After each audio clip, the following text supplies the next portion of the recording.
The call should have ended at 11:42. I know because I looked at the screen later and kept staring at that number like it had personally betrayed me. 11:42 p.m. That was when Hannah said, "Okay, go sleep. You sound like you're about to start giving advice to your ceiling again." And I said, "My ceiling has made several good points." And she laughed. That should have been the end. It wasn't. My name is Caleb Brooks. I'm 33, and Hannah Miller had been my best friend for almost 9 years. We met at a friend's birthday dinner when she corrected my pronunciation of gnocchi in front of 6 people, and then stole the last piece of garlic bread like she'd earned it. I should have found her rude. Instead, I asked her if public humiliation was one of her hobbies. She said, "Only when the bread is worth it." That was Hannah, bright, sharp, kind in ways she tried to hide under sarcasm, the kind of woman who could make a normal Tuesday feel like something had happened. She worked as a pediatric speech therapist. I worked in commercial insurance, which meant she spent years telling people I sold panic with spreadsheets. She wasn't wrong. We became close slowly, then all at once.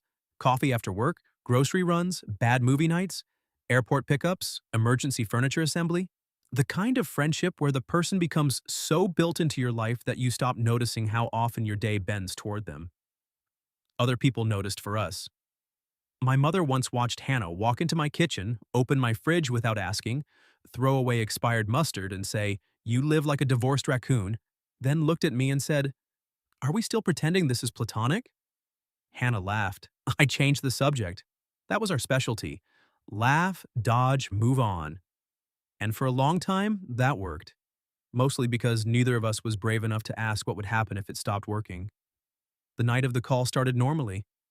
Hannah had gone to her cousin's engagement dinner. I had stayed home because I had a client presentation early the next morning, and because her cousin's fiancé once described himself as a networking-based introvert, which sounded like a legal threat. At 10:30, she called me from her car. "I survived," she said. "Congratulations." "How many people asked when you were getting engaged?" "4. One aunt used the phrase, 'still so pretty,' which I believe qualifies as emotional vandalism." I laughed and put her on speaker while I finished folding laundry. She drove home while giving me the full report. Bad speeches, excellent cake, one bridesmaid crying in the bathroom because the florist didn't understand soft coral. It was all ordinary, familiar, safe. Then, near the end, her voice changed. Not much. But I knew her. "What?" I asked. "Nothing. Hannah," she sighed. "My cousin's fiancé asked if I was bringing you to the wedding." I froze with a t-shirt half folded in my hands. "Me?" "Yes, you. Apparently, quote, everyone already assumes." I tried to laugh. It came out thinner than I wanted. "Well, everyone has always been dramatic." "Yeah," she said. Just that. Yeah, no joke after it. That should have told me something, but I was tired and careful and very good at not walking through doors I couldn't close behind me. So I said, "You can tell them I'm busy being emotionally unavailable in a professional capacity." That got a small laugh from her. Too small. A few minutes later, she was inside her apartment. I heard keys hit a bowl, then her roommate Olivia call from somewhere in the background. "Did you bring cake?" Hannah said, away from the phone. "No, because I love boundaries." Then back to me. "I should go. Olivia's about to interrogate me." "Tell her I said good luck." "She doesn't need luck. She has no shame." "Terrifying woman. You adore her." "I respect the enemy." Hannah laughed again, softer this time. "Good night, Caleb." "Night, Han." Then silence. I thought she hung up. I set the phone on my nightstand, screen down, and went to brush my teeth. Except the call hadn't ended. The phone must have stayed connected. Bad signal, frozen screen, whatever tiny modern failure decides to change your life without asking permission. Because when I walked back into my bedroom, I heard Olivia's voice coming from the speaker. Clear, too clear. "So?" Olivia asked. "Did you tell him?" My hand stopped halfway to the phone. Hannah made a sound I couldn't read. "No." "Why not?" "Because he made a joke. That man uses jokes like a panic room." I should have picked up the phone then. I should have ended the call immediately, I know that. but hearing your own name from another room in a conversation you were never supposed to be part of does something strange to your body. It freezes the decent part of you half a second too late. Hannah said quietly, I can't do it if he keeps making it easy to pretend. Olivia's voice softened. Hannah? No, I mean it. A pause. Then Hannah laughed once, but it sounded wrong. Everyone at dinner kept asking about him, and I just sat there thinking, if they all see it, how does he not? My chest tightened. Olivia asked, and what do you want him to see? The room went completely still around me. Then Hannah said the sentence I was never supposed to hear. I want him to see that every time I imagine my life working out. He's already in it. I forgot how to breathe. My phone lay face down on the nightstand, still connected, still glowing faintly against the wood.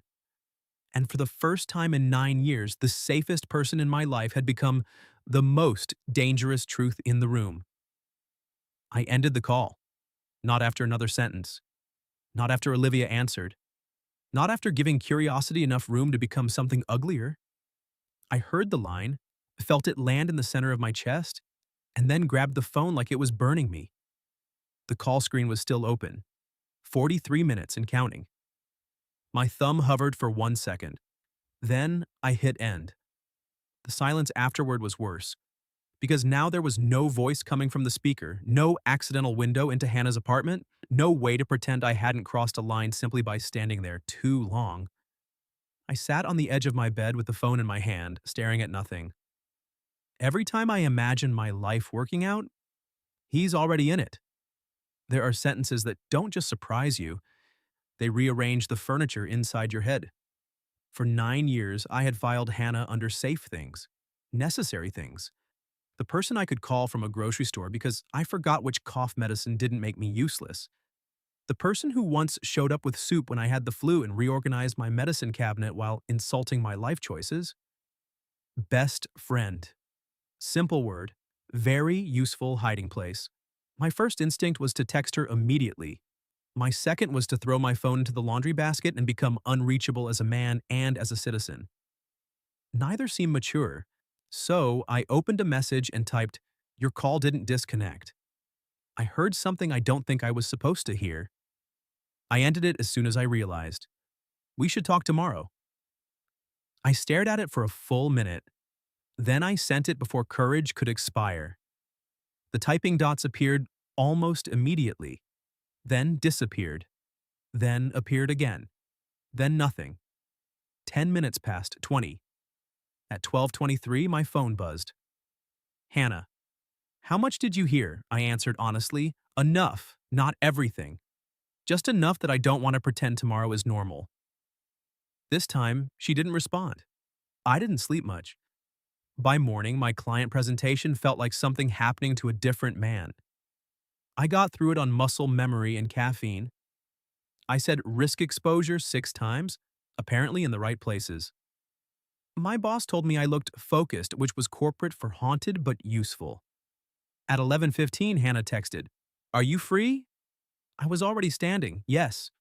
Park near your office? 10 minutes. She was there before me. That should have told me how little sleep she'd gotten, too. Hannah sat on a bench under a sycamore tree, wearing jeans, a cream sweater, and sunglasses, even though the morning was cloudy. Her hair was pulled back messily, which for Hannah meant either illness, stress, or an emergency involving feelings she had not approved. I stopped a few feet away. She looked up. For 1 second, neither of us smiled. That scared me more than the sentence I'd overheard. Because Hannah and I smiled automatically. Even in bad moments, especially in bad moments. Humor was the bridge we threw down before anything could get too serious. This time, neither of us built it. I sat beside her, leaving a careful amount of space. She looked straight ahead. This is mortifying. I know. Her head turned toward me. That was not the comforting answer. I'm trying not to lie to you today. That made her mouth twitch, but not quite into a smile. Then she took off the sunglasses. Her eyes were tired and a little red. How much did you really hear? She asked. Olivia asked if you told me. You said no. She said I used jokes like a panic room. She's not wrong. No. Hannah let out a breath, half laugh, half pain. And then? She asked. I looked down at my hands. You said everyone at dinner kept asking about me, that if they all see it, how do I not? Her eyes closed. And, I swallowed once, that every time you imagine your life working out, I'm already in it. The words sounded different out loud, more real, more dangerous. Hannah pressed one hand to her mouth and looked away. I didn't touch her. Not yet. The old version of me would have made a joke. Something about being honored to appear in her hypothetical retirement plan. Something easy. Something that would let both of us step backward. But I heard Olivia's voice again. That man uses jokes like a panic room. So I stayed quiet. Eventually, Hannah said, I didn't want you to find out like that. I know. I didn't even mean to say it that clearly. I know that too. She looked at me then, sharper. Do you? Yes. How? Because if you'd meant for me to hear it, you wouldn't have said it in the one place where I couldn't interrupt with something stupid. That got her, a real laugh, tiny and broken. Then her face softened into something I had almost never seen on her. Fear. Caleb, she said quietly, I don't want to lose you because of one sentence I said when I thought I was safe. That hit harder than anything, because there it was. Not just love, risk. The actual cost of changing the name of something that had kept both of us steady for years.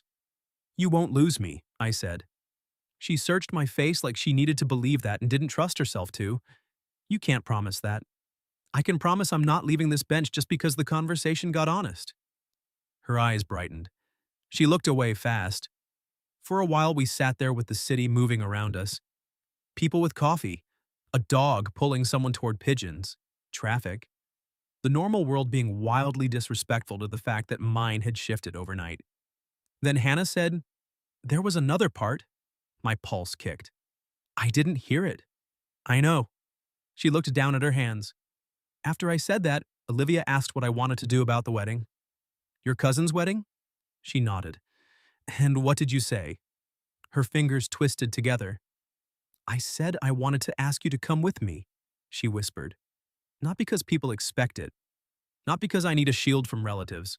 Because I wanted one night where I could stop pretending you're just the person I call afterward. The air left my lungs quietly. Hannah looked up at me. No sunglasses now, no joke, no escape route. So, I guess, she said, voice shaking just enough to matter, this is me asking. I held her gaze knowing my answer would decide more than one wedding invitation. Then I asked the question neither of us could dodge anymore. As your best friend, Hannah, or as the man already in the life you keep imagining? Hannah looked at me for a long second. Then she said, that is an unfairly precise question. You started this with life working out imagery. I'm just trying to keep up. That almost got a smile. Almost. Then she looked down at her hands again. I wanted to ask you as both. There it was, simple, terrifying, much harder to hide from than anything I'd overheard. As my best friend, she said, because I want you there when things matter. And as the man... She stopped, swallowed once, then made herself finish. As the man I'm tired of pretending I don't want beside me in every way that counts. The park seemed to go quieter around us. I had spent 9 years imagining all the wrong versions of this conversation. A dramatic confession, a drunken mistake, a jealous moment, some terrible scene where I said too much and she didn't know how to answer. I had not imagined a cloudy Tuesday morning on a bench near my office, with Hannah looking at me like she was scared and brave at the same time. I'll go, I said. Her eyes lifted fast. But not as camouflage, I added. Not as the guy you bring so your family stops asking questions. Not as a joke we can step back from if it gets too real. Her face softened. Then how? She asked. I looked at her and chose not to hide behind anything clever. As me, I said. The man who heard something he wasn't supposed to hear and realized the scariest part wasn't that you said it. Her voice dropped. What was the scariest part? That I wanted it to be true. Hannah went completely still. I saw the sentence reach her before she trusted it. You did? Yes. For how long? That was the harder question. I leaned back against the bench and let out one quiet breath. Long enough that I built a whole personality around not noticing. That got her. A real laugh this time, small and shaky, but real. There he is, she whispered. No, I said gently. That's the point. I don't want to be only that guy anymore. The smile faded from her face, but in a good way. A careful way. Like something inside her had finally stopped bracing for the joke and started listening for the truth. I don't want us to rush because the call didn't end, I said. That feels like giving a glitch too much power. Fair. But I also don't want to spend another year pretending that everyone around us is delusional and we're the only two reasonable people alive. That was one of our weaker lies. One of many. She looked down, smiling faintly now. Then she reached across the space between us and touched my hand, not grabbing it, not making it dramatic. Just her fingers resting against mine on the bench, asking a question without making me say yes in public. I turned my hand over. She laced her fingers through mine. And just like that, 9 years of almost turned into something with weight. Not a relationship yet, not officially. But not nothing. Never nothing again. The wedding was that Saturday. I picked Hannah up at 5. I had seen her dressed up dozens of times over the years, but that night did something unfair to my ability to function like a normal adult. She wore a soft blue dress, simple earrings, and her hair pinned loosely in a way that made her look elegant without trying too hard. When she opened the door, I forgot my first line. She noticed immediately. Oh, that's a promising face, she said. I had words prepared. And? They left. Her smile turned warm enough to make the hallway feel smaller. Good, she said. I was hoping to be a little difficult for you tonight. You're always difficult for me. The second I said it, we both heard the difference. Not banter. Truth wearing the shape of banter. Her roommate Olivia appeared behind her with a glass of wine, and the expression of a woman watching a long-running show finally reached the episode everyone had been waiting for.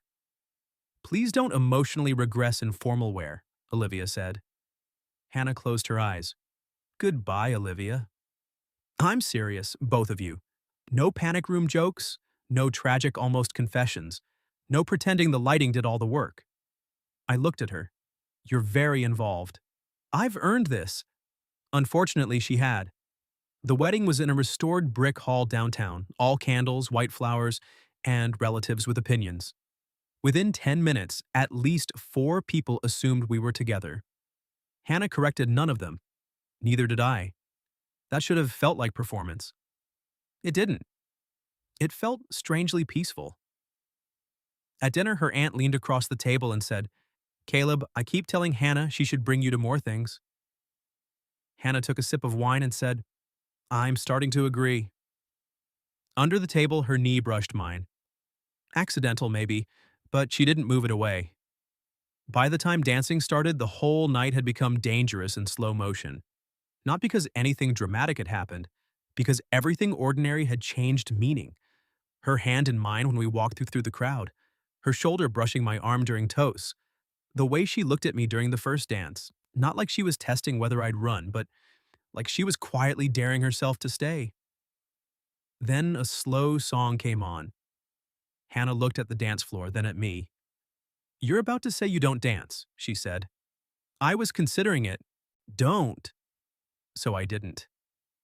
I took her hand and led her out. For a while, we just moved with the music. Not well, but together. Her hand rested on my shoulder. Mine settled carefully at her waist, and the closeness was so familiar and so new that my brain struggled to file it anywhere safe. Halfway through the song, she looked up at me. Caleb. Yeah? I need to ask you something before I lose the nerve. My hand tightened slightly at her back. Okay. Her eyes held mine. And then, softer than the music, Hannah asked, Do you ever think about kissing me? Or am I the only one losing that argument? The honest answer almost came out too fast. And that scared me. Because there are moments where the truth deserves more than instinct. It deserves care. especially when the person asking is the person who has been woven through almost a decade of your life. So I didn't joke. I didn't look away. I didn't say something safe, like sometimes, or that depends, or we're at a wedding, Hannah. I just kept my hand at her waist, felt her fingers tighten slightly on my shoulder, and said, yes. Her breath changed, just one small catch, but I felt it. How often? She whispered. I smiled a little, but there was nothing casual in it. That is a dangerous follow-up question. I know. The music moved around us. Other couples turned slowly nearby.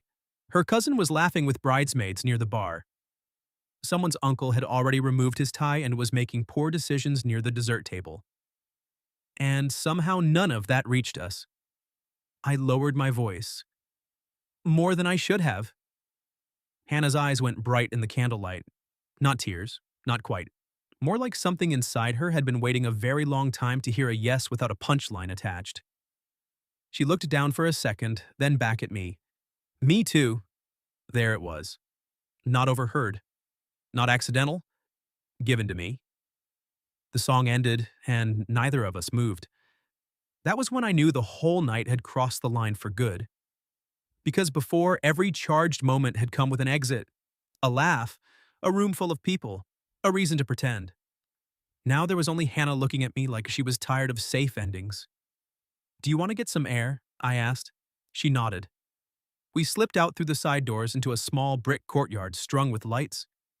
The air was cool enough to make her draw in one sharp breath, and I took off my jacket before thinking. She gave me a look. That was very automatic. I'm trying not to ruin a promising evening with hypothermia. She slipped into the jacket and held the lapels closed. You are unbearable when you're thoughtful. I've heard worse. I know. I've said worse. That got us both smiling.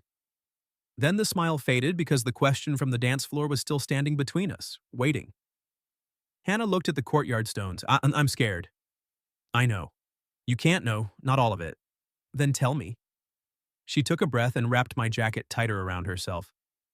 I'm scared that if we do this and it doesn't work, I lose the person who knows me best. I lose Sunday grocery calls and emergency furniture opinions, and the one person I can text when my day goes sideways. She looked up. I'm scared that wanting more might cost me the thing I already can't imagine living without. That was the real fear. Not kissing, not romance. Loss. I stepped closer, but not all the way. I'm scared of that too. Her face softened.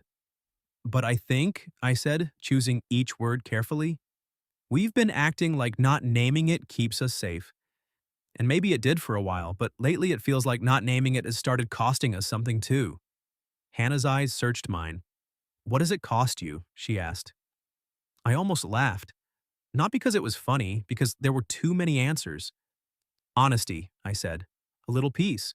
The ability to date anyone without comparing them to you by the second drink. That one hit.